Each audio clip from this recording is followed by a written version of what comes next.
અમદાવાદ ખ્યાતિ હોસ્પિટલ કાંડ મોત મામલે ક્રાઇમ બ્રાન્ચ દ્વારા કોર્ટમાં ચાર્જશીટ દાખલ કરવામાં આવી છે।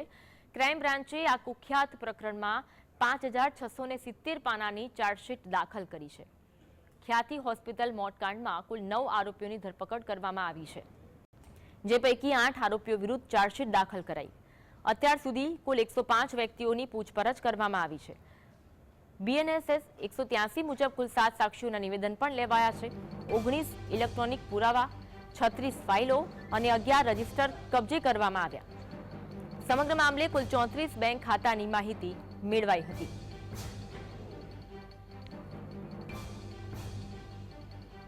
આજ અંગે વધુ વાત કરીશું। સંવાદદાતા ધવલ ફોનલાઈન પર જોડાયા। ધવલ, 11 રજીસ્ટર કબજે કરાયા, દર્દીઓના 37 હિસ્ટ્રી ફોર્મ પણ ભરાયા છે। તપાસ તેજ જોવા મળી રહી છે ખ્યાતિ હોસ્પિટલ મોત મામલે, શું વિગત મળી રહી છે?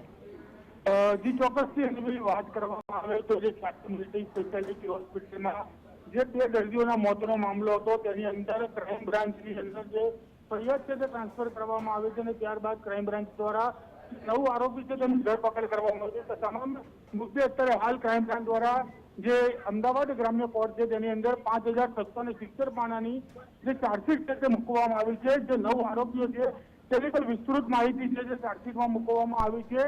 બીજી વાત કરવામાં આવે તો કાર્તિક પટેલની ધરપકડ તાજેતરમાં થઈ હોવાથી તેની પાસેથી જે પુરવણી ચાર્જશીટ છે તે પુરવણી ચાર્જશીટ પણ ક્રાઇમ બ્રાન્ચ દ્વારા મૂકવામાં આવી છે। અને બીજી બાજુ વાત કરવામાં આવે તો BNSની કલમ 183 અને CRPCની કલમ 164 મુજબ સાક્ષીઓના નિવેદનો પણ નોંધવામાં આવે છે। બીજી બાજુ તપાસ દરમિયાન ક્રાઇમ બ્રાન્ચ દ્વારા 19 ઇલેક્ટ્રોનિક પુરાવા અને 36 જેટલી ફાઇલો કબજે કરવામાં આવી છે, 11 જેટલા રજીસ્ટરો કબજે કરવામાં આવ્યા છે। તો સાથે જ PMJ યોજના હેઠળ SOP તથા દસ્તાવેજો બજાજ એલિયન્સે PMJ યોજનાનો જે કોન્ટ્રાક્ટ છે બજાજ એલિયન્સને આપવામાં આવ્યો છે તેની પણ તપાસ કરવામાં આવી, તેનો પણ રિપોર્ટ મૂકવામાં આવ્યો છે। સાથે જ સરકારનો તપાસ કમિટીનો રિપોર્ટ પણ આ ચાર્જશીટ મૂકવામાં આવ્યો છે અને કુલ 34 જેટલા બેંક ખાતાની વિગતો છે ચાર્જશીટમાં દર્શાવવામાં આવી છે। તો સાથે જ 37 જેટલા દર્દીઓની હિસ્ટ્રી છે તે પણ કબજે કરીને આ ચાર્જશીટની અંદર રજૂ કરવામાં આવી છે। કહી શકાય કે 5670 પાનાની ચાર્જશીટ છે તે ખ્યાતિ હોસ્પિટલને લઈને